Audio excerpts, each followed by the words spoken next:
Oh, hello. Can you guys hear us? Okay, that's good. Yeah, I mean it's a step. Joe, can we hear you? I don't know. Can you hear me? Yeah, they can hear you. Pretty sure. Good.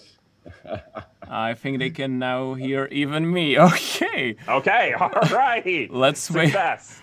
Let's wait for the chat. But do you hear everyone? Me, Matt, Joe. Yes. Okay. I'm really sorry. Windows was just updating, and yeah, it took forever, and I had to set up everything on the very last minute. Yeah. I mean, All right. All right. So let's just ignore all that. So here we go. Cut. Hey guys, welcome to Prusa Live 9. We're glad to have you here, and we've got a great show for you today. With me, as always, we've got Joseph Prusa, Mikolas Prusa, and we have Pooch from Repkord here today to talk a little bit about what he's got going on. Some exciting stuff. But let's just go ahead and jump right on into our Prusa Printers Picks of the Week. I have no idea what you guys brought this week, so I'm super excited to see it. Let's see it, Joe. So I have the Joel Telling's phone stand. It is very simple print, but I like how people are getting creative over on Twitter because there's, I guess, some sort of competition around it. It's less of a competition as more as much as people are just having fun, like trying to take their own creative takes on it. So and Joel didn't actually create that. Shanoy did, or Xanoy. So but Joel found it and started kind of promoting it around, and Okay. So yeah, it became a bit of a thing. Yeah, sorry about that. No, it's fine. Interesting enough, my Prusa Printers Picks of the Week is is my version of the phone stand that we have all been printing also. Oh, now I wish I printed it too. I mean, right, I know. One of these days it's going to happen, and this is what I love about us not talking about it ahead of time. So, because I want to do the same thing, I wanted to promote that like everyone's out there printing this right now and showing off their prints, and I had a lot of fun getting a little creative with mine too. So mine is Mystic Green, Prusa Mystic Green, printed on the Mini, but I did walnut inlays on some of the parts. It looks super fancy. So that's actual real wood in there. That's nice.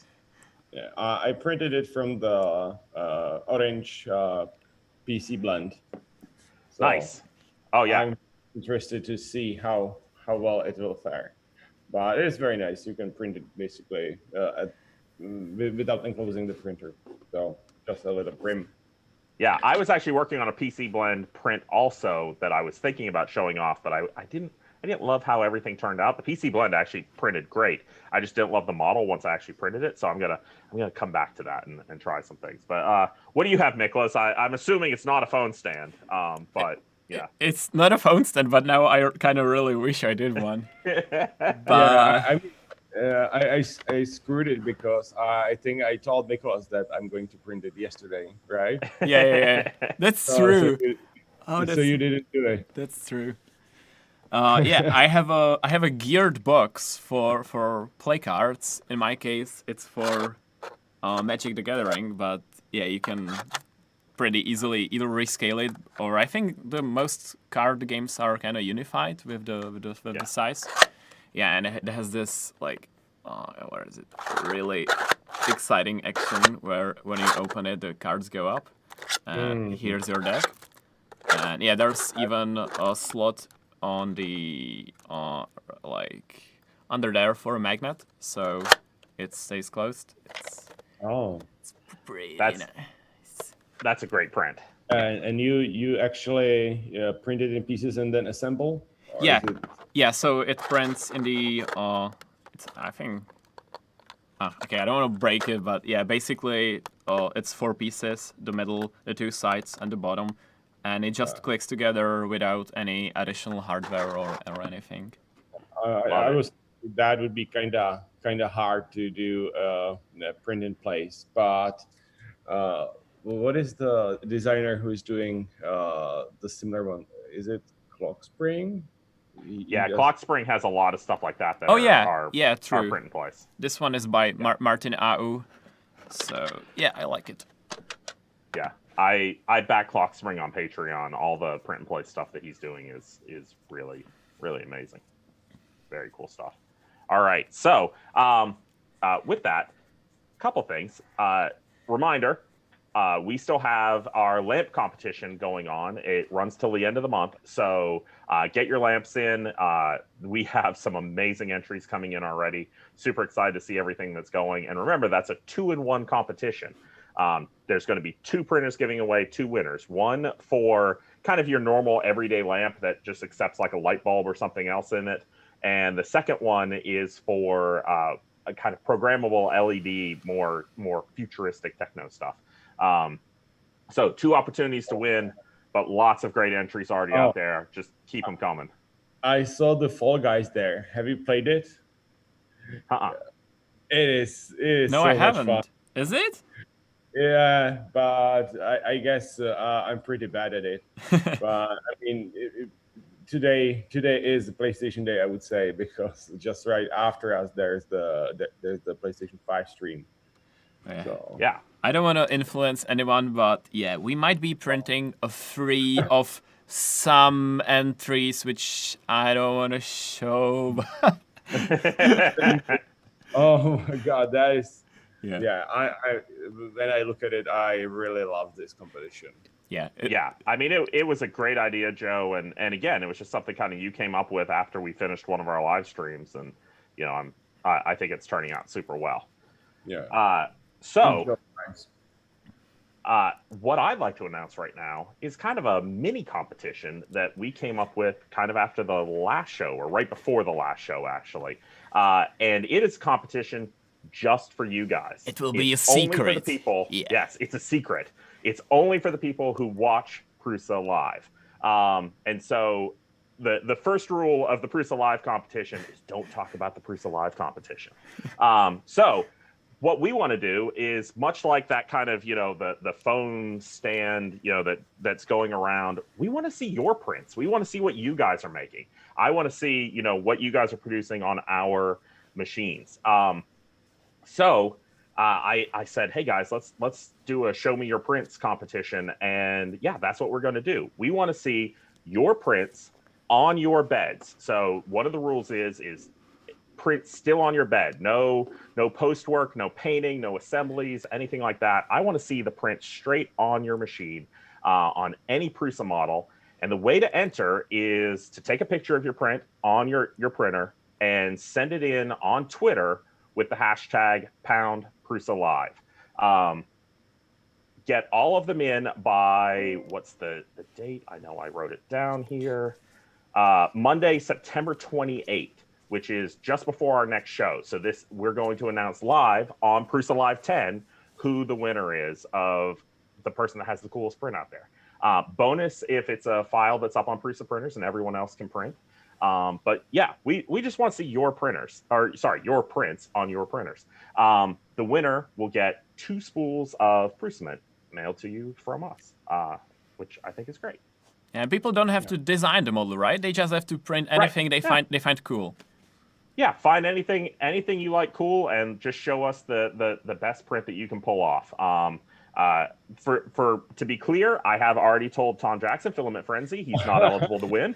I was just going to say something so similar. I was like, is Tom Jackson already hyping up the comment section? Right. So I already, as soon as we decided this, I went to Tom and I said, hey Tom, no offense, but we wanna open this up. So you're not eligible. So all of you, have some great shots. What I would say is maybe ask Tom his suggestions on taking good pictures of prints, because he is a master at not only good prints but really good photos of prints. Yeah, we should make Tom a mentor. Yes, absolutely. I tried to get Tom on this show for the announcement, but I couldn't get him. One of these days, Tom. One of these days. Someone in chat was saying that it's a little bit limiting when it has to be on the bed because he likes to show off the texture from the textured print bed. So I would say at least one picture when it's still lying on the print bed, and yeah, without any post-processing, I guess you can then lift it up. Yeah. I think that's fine because you can have multiple pictures posted on Twitter at the same time. So at least one of them still has to be attached to the bed because we don't want to make this who can paint the prettiest print. We just want who can pull off the coolest print and send us a shot of it. So yeah, cool. All right.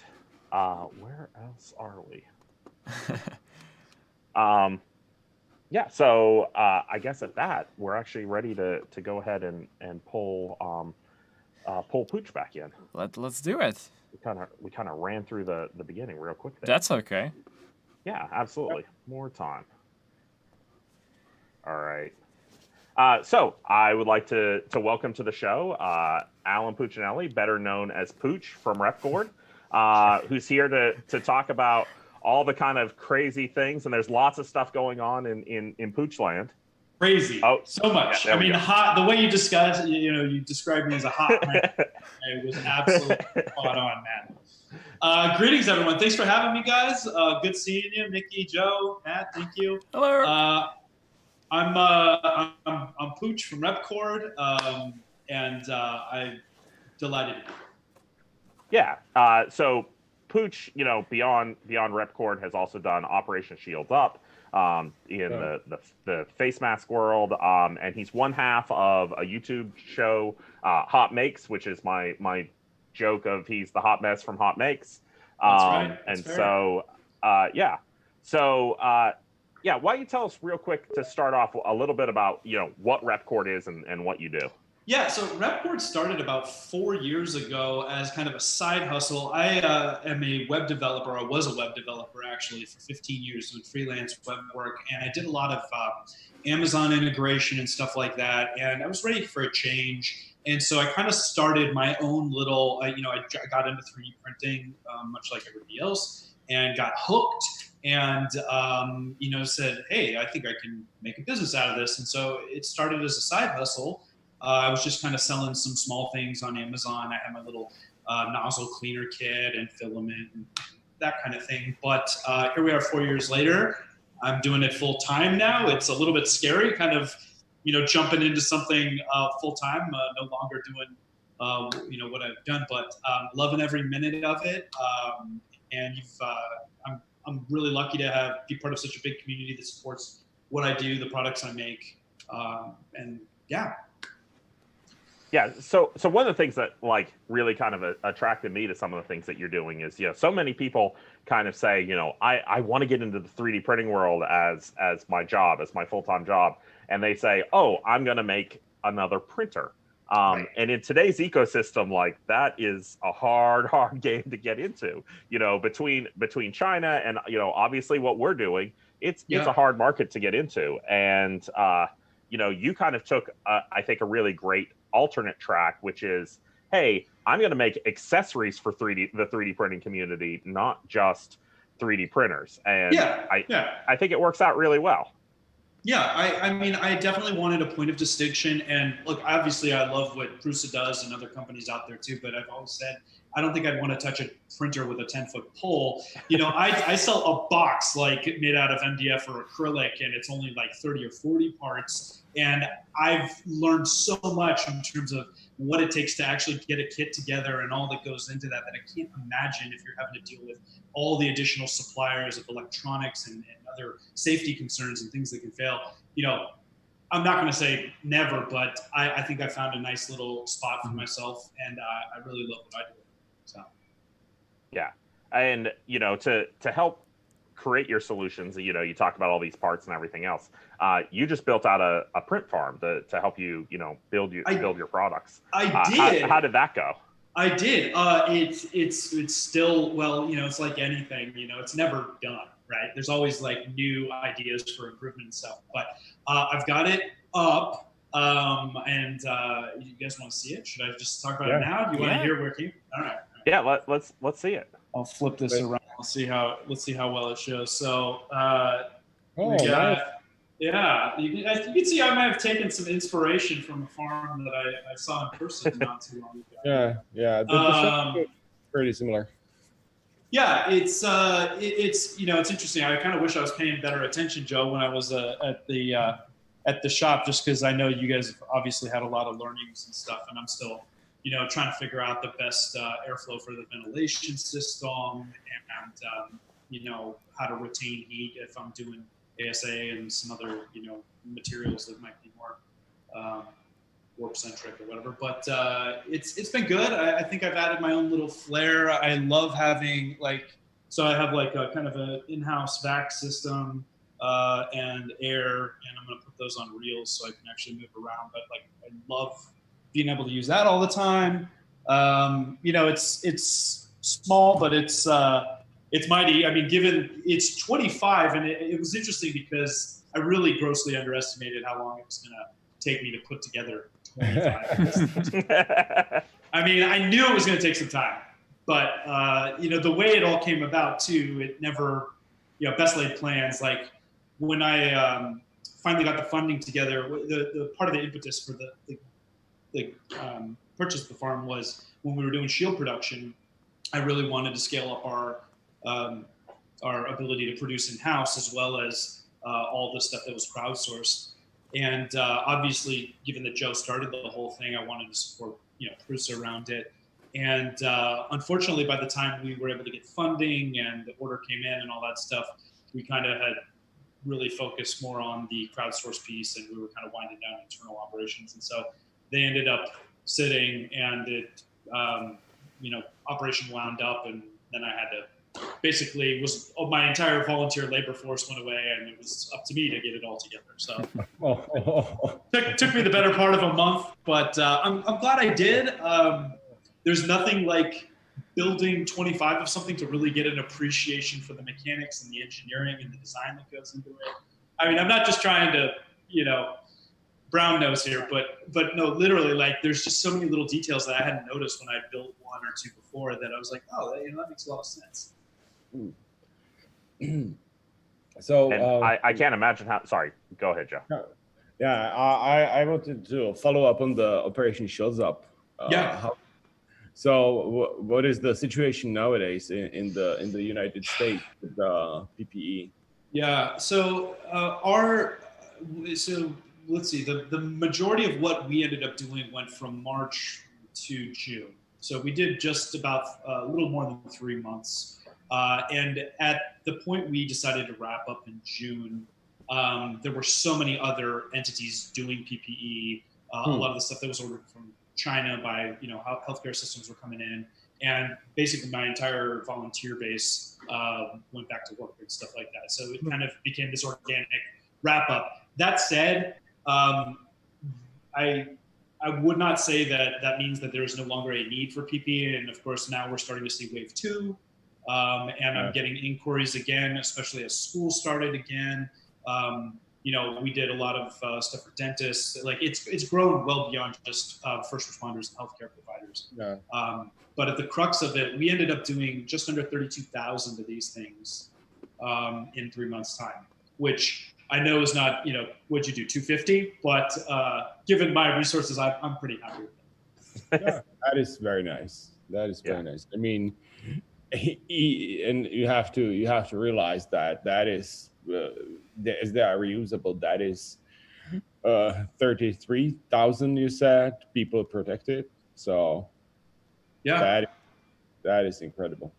It's funny because I think by the time that it came to an end, I was just so overwhelmed with everything that I don't feel like it really wrapped up in.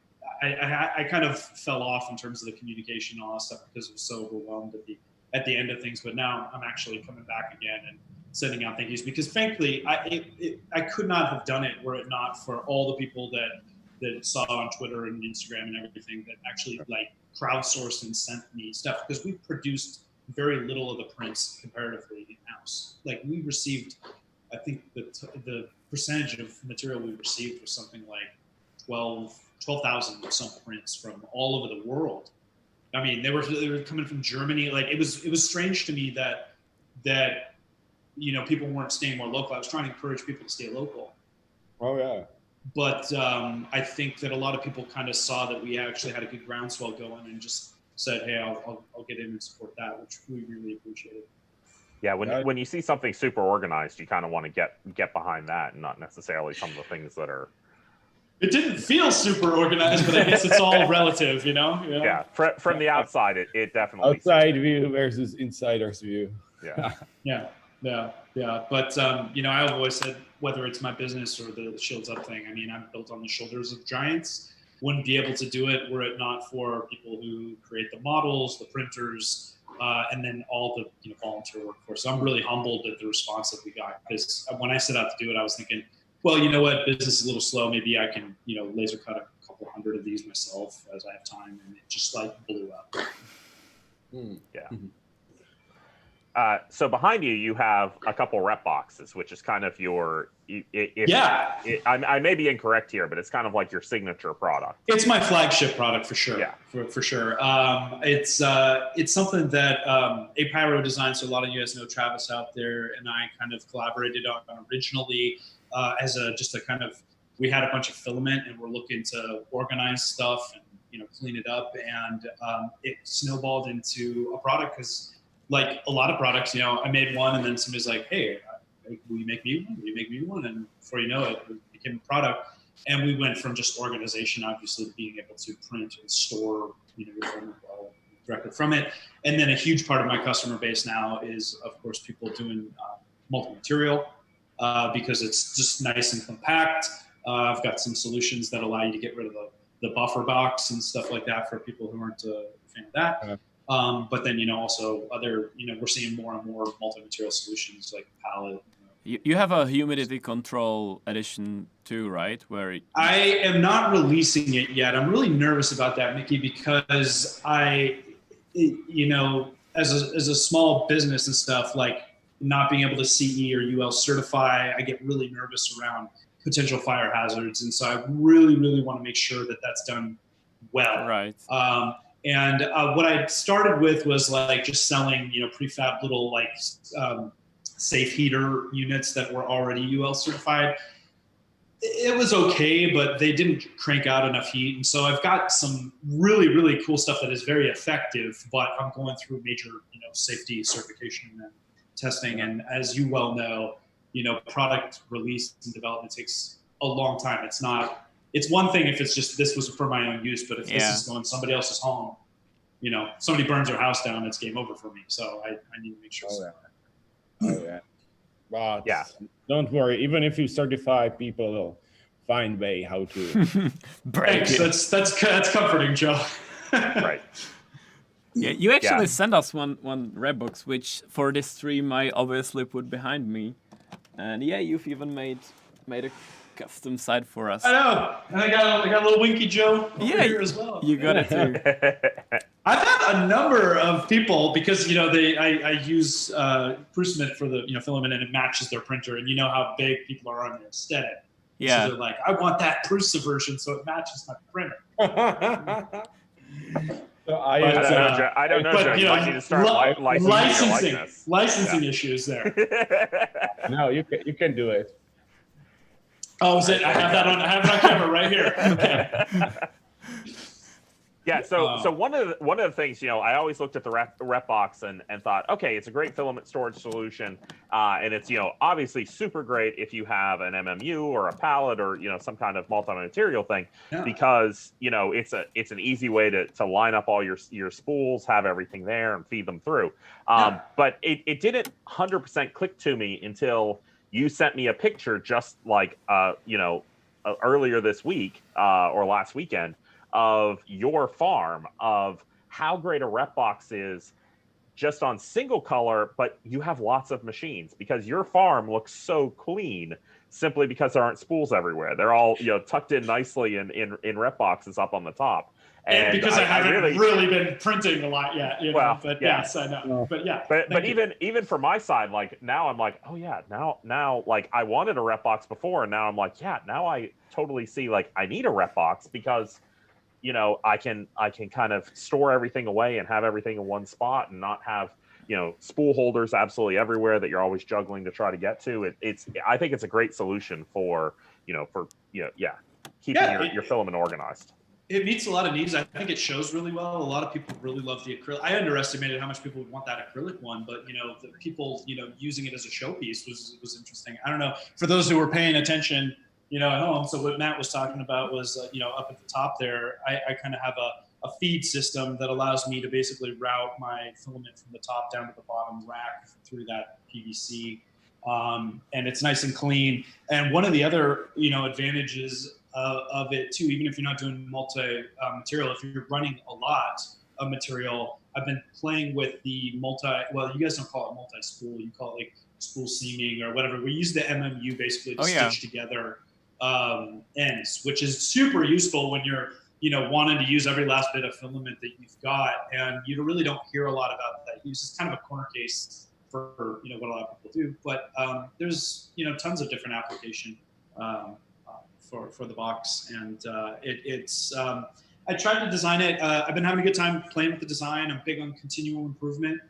but we're on version 2.1 now, which is really kind of like the 5th or 6th version. But you can put it under your desk, you can put it on the wall. It's designed so that you can route your filament out really pretty much any which way you want. And versatility, modularity is my favorite design features. So I was checking the comments, and I already see a couple of people who have the red box, but we can get some people to tell us how they like it if they have it. Yeah. Or maybe we can put it on our shop. What do you guys think? Yeah. I think you should put it on your shop, Joe. Well, let's see what the chat will say. Yeah. I mean, to me, it seems like a great accessory if someone orders an MMU to add a rep box right in on their MMU order. And they do pair nicely. It's a good wine and cheese pairing, type thing. It would be very interesting because we have a lot of sales from US, so that would probably mean that it would have Europe round trip. I'm sure Pooch would be more than happy to drop ship just from the order. Absolutely. Joe, you should just sign the site and it can go back to US. Well, Joe, and we talked, it was probably almost, 2 years ago now at the Maker Faire when we kind of originally started talking about that. And the game has changed just so massively for me now that, it's like I finally have my own place. I have a means of actually producing in a meaningful volume. We're doing a lot more of the fully assembled, which has allowed me to get into more, pro-end stuff because, frankly, a lot of companies don't have the bandwidth to deal with the kit. And so a lot of my learnings, I've still, and again, here I'm brown nosing, but I get feedback, and I'll bet you if you talk to the people in the chat, there's always room for improvement on the build guide. I am so humbled by people that are good technical writers because I was thinking, oh, that's easy. And unfortunately, I feel like that's the last thing I focus on. And it's unfortunate too, because that's really where the impression of the quality of the product can lie in how easily it can go together. And so I've really put a lot of effort into making strides in improving how quickly it can be built and the sturdiness of it and versatility. What system are you using for it to make Dozuki. Yep. Yeah, we eventually made Prusa. Because there were some issues where it was very hard to translate in it and stuff. But yeah, it is pretty nice. As a starting point, for no money, it's not a bad. I like it, and it was started by the iFixit people, right? They actually yeah. So I went to school at the same time as the founders of that down in San Luis Obispo, and so it's really neat to see something like that, a company give back in the form of this wiki infrastructure that so many people use. You have really watching real quick, watching the comments, the only negative that has come up from people about the rep box is Karl-Heinz Reiger said who is a name says that the only problem that he has with the rep box is that he only has one and he needs another. We can fix that. We can fix that. No, the community's been really kind about it, but I love getting feedback because, like I said, I'm really about continual improvement, almost to the extent where I tweak it too much. So I bet Joe can speak to this. It's like finding a good rhythm for product release and not trying to mess with it, because it really messes the whole process up when you keep making changes to it all the time. It can. It can. Yeah. You have an advantage that you can do that product just yourself. Yes. With the large team, I mean, this fall will be very interesting because we constantly have at least half of the dev team quarantined because of some cases outside. So it will be difficult winter for new releases. Yeah. Well. Obviously, it is very difficult to develop hardware at home. It's hard enough to develop even basic stuff, but I don't know. One of the things that I've had a couple conversations, I get asked a lot of times, like if I'll open source it, and I'm really passionate about open source. I love it, but as a small individual, and this is a question I guess I have for you guys, like I feel like my biggest fear is being cloned. Like I cannot produce this in the States as cheap as it would, and if I'm handing over plans, I'm making it that easy to clone. It's not so much that I'm worried that other people would, because anybody that wants to make their own solution isn't really going to buy from me anyway. But given China and all that stuff, and I mean, you guys deal with being cloned all the time. Do you have any advice? Like, is it, maybe not the flagship product, but like the Repwinder that I did, I put that on Prusa printers and that's open source. So I try to give where I can, but it feels like a weird balance. Yeah. I don't want to diminish your product too much, but I mean, it's kind of a box, right? It's a box. No, right. and so my thought is like, my thought is if China really wants to clone it, it's a box. It's not that necessarily difficult to clone, but the kind of community engagement, community feedback, and everything else that you would get from a potential open source design of that embrace that people automatically bring in to open source, might actually help you kind of more than the potential of China copying a box would. Certainly the collaboration is advantageous. There's a lot of advantage to it and stuff, and I think it's just a matter of bit back. But I've also said, like, the version 1, I have no problem like the older version, whatever, even because I think you're right. I think there's more goodwill from it, but I keep going back and forth, and I didn't kickstart it. It's like I rely on sales to basically drive my development, and I guess I just feel like stuck a little sometimes. Right. Yeah, now, but lately with the open source, it is getting sometimes obnoxious because we are doing it because we want to move the industry forward. Right. We have just lazy people doing the 1-to-1 clone. So I don't like that much. Right, because it's not improving. Yeah. I know. So we will see. Maybe we will modify the license that they have to improve it in order to use it or something. It's an interesting idea. Yeah. But it is it is lame just to do one-to-one copy. Yeah. Now Pooch, you've mentioned the auto winder a couple times. Can you kind of elaborate on that and explain to people what the auto winder is and how it works?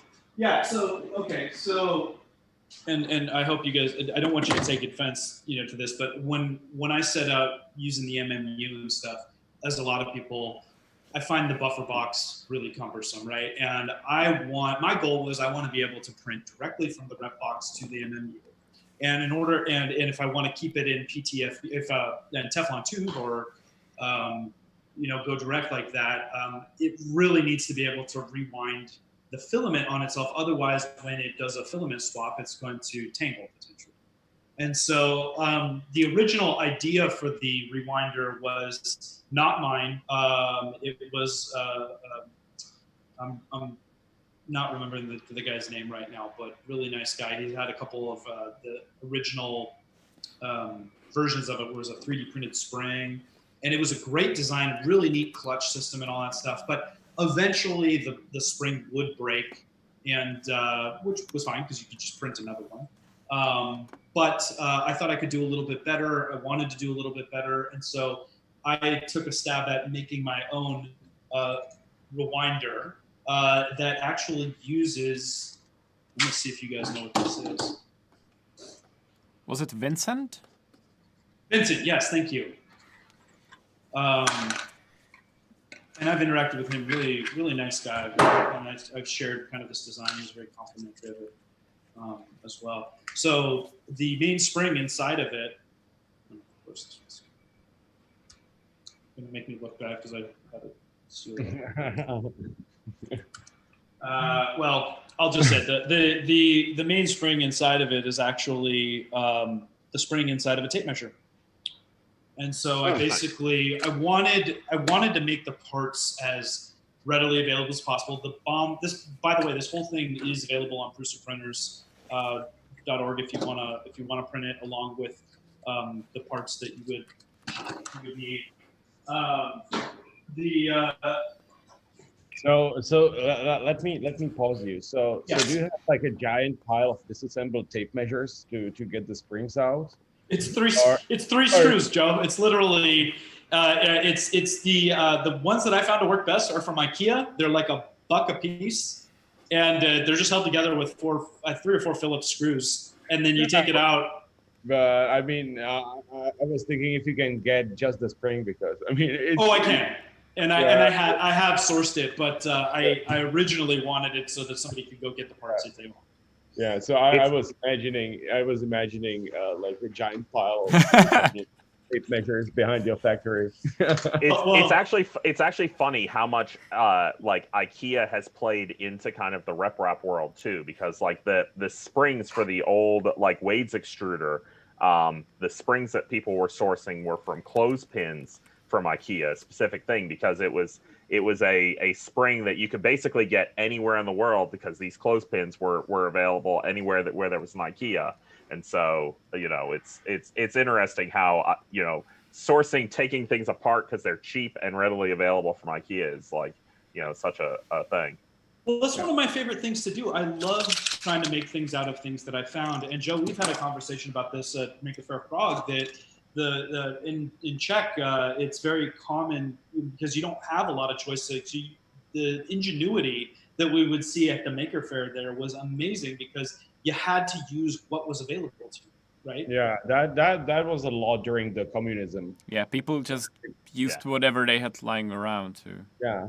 I mean, my granddad, he built a tractor out of trash because he just couldn't get it. I mean, still I see people in my village where we have cottage, old people driving in these like cars that are totally just, you know, merged from whatever that was lying around.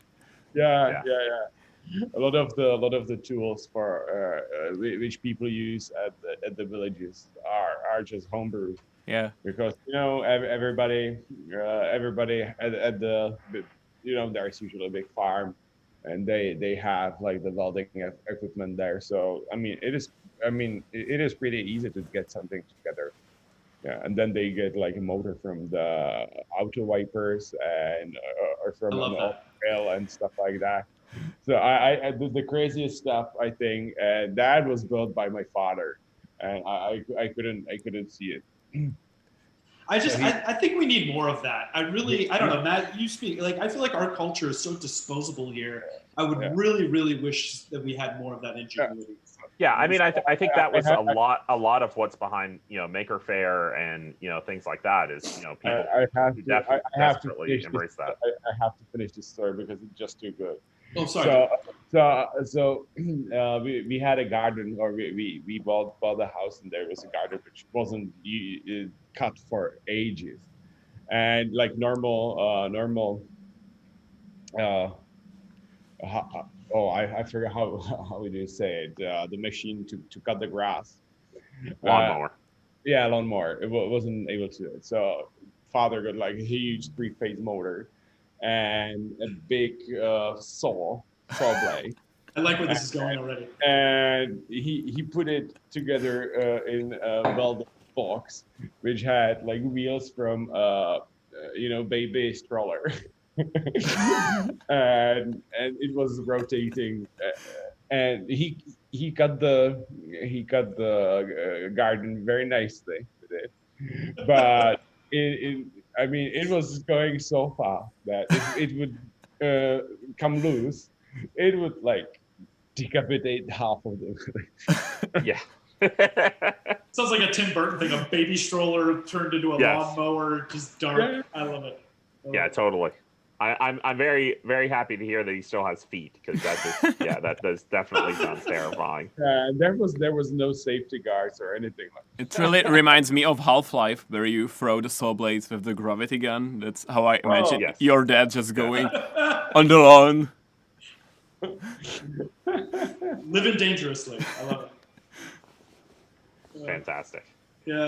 But anyway, go ahead. cotter pin and a spring from a tape measure, and you got there's a couple more. There's some bushings and a little clutch. Check it out if you're interested. It just uses a friction-based clutch, so that basically it can freewheel one way but remains on itself, and it's really useful. It's a nice option if you want something more compact than the sausage trays and a buffer box that comes with you.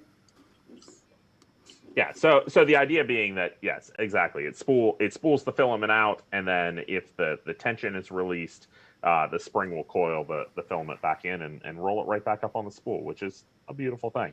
And again, not even if you're just running it on an MMU, if you have a nice farm and you pull your filament out, your filament will just retract up and spool back up, and it's cleaner. Yeah. It is one of the advertised features of it. Actually, I think it's underrated, but there's a little crank that you can do to it, so you can pre-tension it. And so all those little coils that we get as samples, it basically allows you to basically crank the thing up and then put your coil sample on there and put it on an empty spool. And so you can really easily that is nice. That's good. That is nice. That's actually really fun. Yeah. There's a video of that on the Prusa printers link if anybody wants to check that out. There's interesting fact about the filament samples which come with Mini. We exactly have two smaller ones, because if we would do one large, people would have to spool it on something, and it was just too much filament for it to not tangle. Yeah. So that is why there are two smaller samples. And we had to then optimize the models so that all SD card sample G codes could be printed with just the 125 gram sample. So that was fun. That's crazy. Yeah. That's awesome. Yeah. I mean, we like to play with the details, and that is exactly one of the things. I mean, but imagine that you want to print a test file, and it runs out of the filament. But I mean, that we had to think about that at first, because people would be pretty sad that they would end up their first print not finished. Yeah. Good point. Learn something. Well, it's a great use case. Yeah. Yeah, learn something new on every episode of Prusa Live, which is wonderful. So, all right, Pooch, it has been awesome having you, and this has been really great. But thanks for having me, guys. Yeah, I think we're gonna head on over to the Q&A portion of the show, and we will definitely chat later. So yeah, thank you. I'll hang out in the chat for everybody who wants to join me here. Awesome. All right, see ya. See ya. See ya. Oh, that was great. Yeah. I wonder if before we go into Q&A, I have some things from David, the firmware team leader, about Linear Advance and firmware 391. That'd be awesome. So I can probably just go quickly over that, but basically the next firmware release, the 3.9.1, currently out in the, I think, release candidate. It will be ready very soon. And the main thing that the devs worked on is fine-tuning Linear Advance 1.5 and the conversion from the old Linear Advance values to new ones. And one thing that's, I think, really interesting is the devs have prepared pre-sliced G-codes for calibrating of the linear advanced values. I'm just gonna quickly look it up. But yeah, it's uploaded on Prusa printers. So you don't even have to wait for the final firmware. It works with the release candidate too. So if you really wanted to start it right away, you can. How do we find it? I'm just sharing it now. Yeah, so there's a table with presets for different qualities and different filaments. And yeah, I think I might even have better pictures. Oh, the numbers. So what you'll be looking for are these areas where yeah, here basically you will see that there's too much filament. Sometimes there will be not enough filament, and what you really want is the line to be as even as possible. So yeah, sometimes it will be like minor differences, sometimes it will be really major differences. So yeah, but that's why we did really a lot of testing. The new values will make its way to the Prusa slicer profiles, but you can also run your own test and fine-tune it for your machine and your specific profile. I mean, awesome. that we should point out that you can easily, you don't have to do anything, because this might look very intimidating for someone new to printing, as you showed the table of the different collaborations. Yeah. It's fine-tuned in the official profiles in Prusa Slicer. This is just if you I kind of assume that the people in chat are really one of the more advanced. So oh yeah, I mean, you can spend weeks and weeks and weeks of different calibrations and stuff. Yeah. I mean, but there is diminishing returns after at some point. So I think what we ship now is pretty much 99% of the way, and just enjoy printing, guys. Once the firmware is out, there will be release notes that will explain everything in detail. But yeah, this is just a little tease for now. Nice. I love that we are already getting entries on the Prusa Live We are? hashtag into the competition. So Nice. you know, you guys are awesome. It's great. Thomas Walter did ask, you know, as we mentioned it, what is the software we use for our manuals? So Dozuki is the commercial version of it, but it sounds like Joe was saying we kind of have our own custom version. Yeah. So the Dozuki is very nice, but as we do a lot of editing of the manuals, as we improve it constantly, and we have it in like 7 languages to keep everything synced and up to date. There are some bugs that prevent it to do it in Dozuki, but we strongly recommend it. It is very fine piece of software. Fantastic. I'm sitting here replying to him also. So Zach Smith, not that Zach Smith. Is there anything you guys miss about the old RepRap days when 3D printing as a whole was relatively small? Yeah, I mean, there was a lot more experimenting. A lot of people were experimenting. A lot of smaller companies were trying different ways.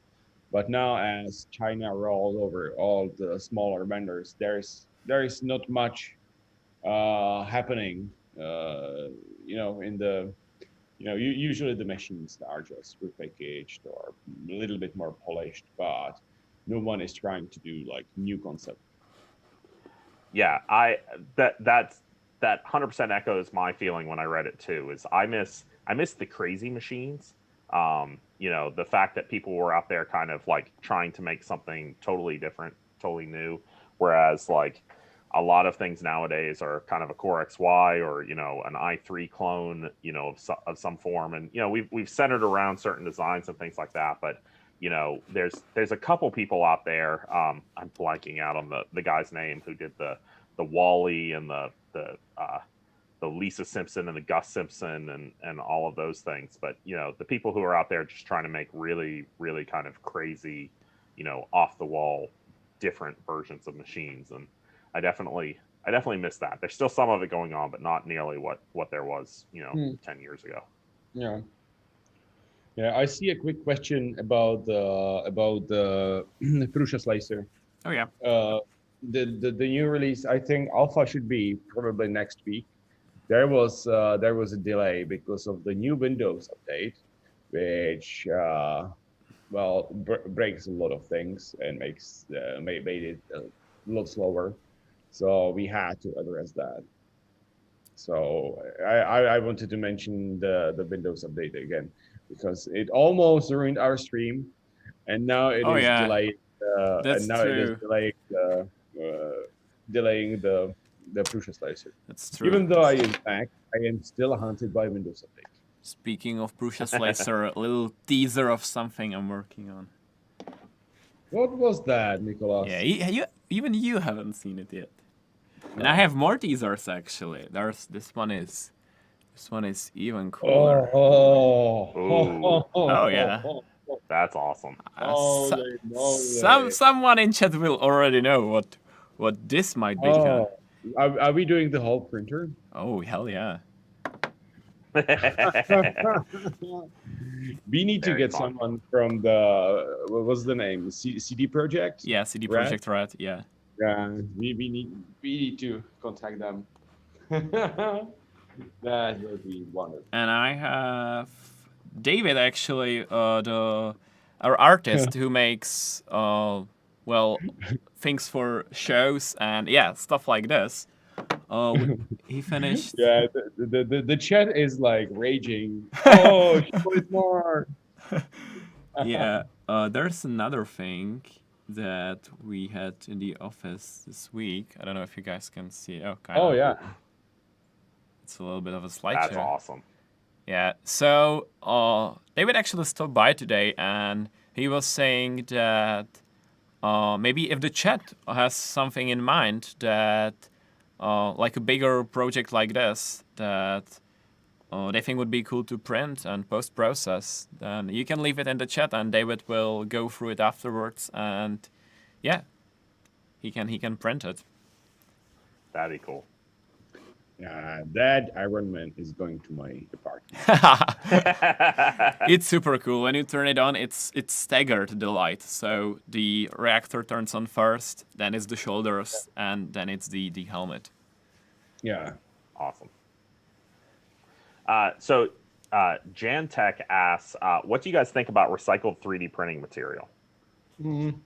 So we try to do it, but it is very inconsistent.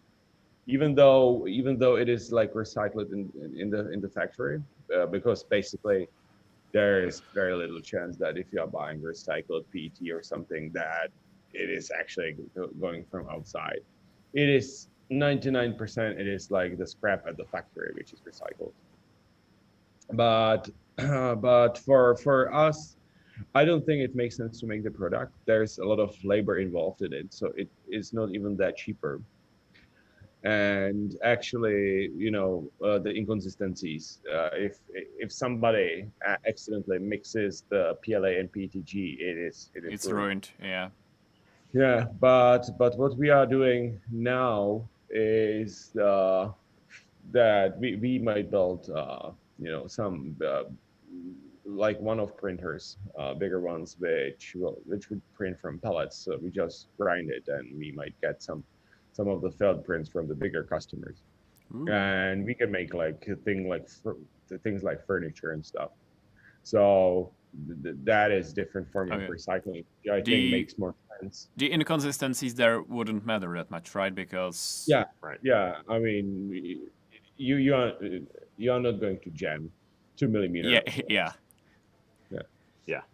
But and also we are getting injection molding machines now so we can be sufficient in the like the sides of the spool. sides of the spool and stuff, but also we are going as we are growing. It is impractical for us to have like 2,000 printer farms. So stuff like the where the 3D printing will not have that much benefit. Like I mean the big parts of the mini axis in the front and back, that is that takes so much time to print. So we will be probably doing injection molding of these, and we can use the plastic again from the scraps and stuff. So we are now going for for a more broad strategy than just doing the filament, because I think the filament you need to rely on it and recycle in different ways. Yeah, it's hard to get the consistency that we look for out of our filament for sure, and recycled filaments. Even kind of the good ones out there, you don't quite see the quality that most of our filament comes at.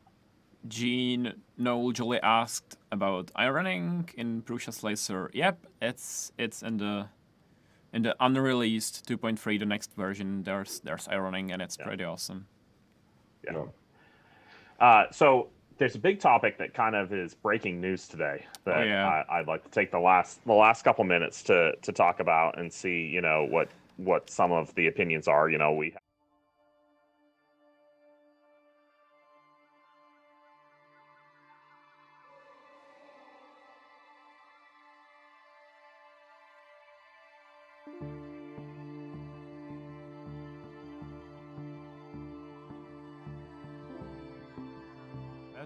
It's not okay. Should be fine. Should be fine now. Okay. Mikolas. Okay, we might be back. Yeah. Did people hear us? Maybe not the beginning. Yeah. Okay. Sorry, guys. We're back. Fusion 360 announced today, or Autodesk announced that Fusion 360 is taking a lot of features away from the personal use version of Fusion 360, and there's a lot of people pretty upset about it right now, and looking for alternatives and other solutions. Mikolas, I know you're a huge Blender guy. Yeah, but I use Fusion 360 I always try to find the best tool for the job, and in many cases for me Fusion was the most accessible, easy to use tool. I honestly don't mind that they are taking things like simulation, generative design. Honestly, it feels fair that would be the premium. Yeah, that sounds fine to me. I have a few things that, not being able to export to step. That's the biggest thing for me that I will really miss. You can still export F3D, the Fusion 360 archive file. So everyone else using Fusion will still be able to get the original parametric file, but everyone else using different CAD software will not. So yeah, I'm not very happy about that one. So I'm going to ask if somebody in the chat maybe can enlighten us. What is the state of the FreeCAD project? Is somebody actually maintaining it? I remember it. I've been trying it years ago. Yeah. But yeah, it might be nice to together with a few companies to help the project out. Yeah. I personally have been largely an Onshape user for a long time. So I haven't used a lot of Fusion. It has its own licensing issues. Everything has to be open source for Onshape for the personal use. But that's something I'm mostly okay with. So yeah. Yeah, it is kind of surprising that there is just so few open source designing packages nowadays. I mean, it's 2020, and a lot of people is making, but I guess maybe this will motivate some more development, because I mean why I think a lot of people didn't want to bother where there was like basically free pro CAD Yeah. section. Yeah. A lot of people in the comments are saying it's time for Prusa CAD, for Prusa to take over free CAD. Yeah, and I hope bring it up. we will be able, like, one day to put basic get functions into Prusa Slicer, but like making the Right. whole thing, that's huge. Yeah, there's a lot there. That's a lot to do, and you can see that even companies like Autodesk, who have been doing it for decades, like, you know, they are still introducing functions that you would consider, like the emboss. You would think, oh, that's like an obvious thing to have, but yeah, it takes a lot of time to make all of these. Yeah. I mean, software development is very time consuming. I don't want to be like too harsh for them, because obviously, like, yeah, it costs a lot of time to make the software. So it's nice that they even offer it, like, a version of it for free at all. Yeah, maybe they will, like, add back the things that we miss the most, if we really miss them and are allowed about it. Go people, go grab your pitchforks. Yeah, your Right. 2020 pitchforks. We want step. Yeah. We want step. Exactly. Yeah. All right. So yeah, we'll see where it goes. We might tease them because as we are getting into the 3MF consortium. Yeah. There's somebody there are like bi-weekly meetings, and there's somebody from Autodesk. It's true. So we might be able to do a little poking. Yeah. So, all right, guys. I want to thank everyone for tuning in. That was a great show. But unfortunately, that's the end of our show for this week. Yeah. Remember, send in your cool prints on your bed. Pound Prusa Live. Get those into us, and next time you see us, we'll be picking a winner from that. But thank you for tuning in today, and have a great day. Stay safe and keep on printing. Bye. This time for real.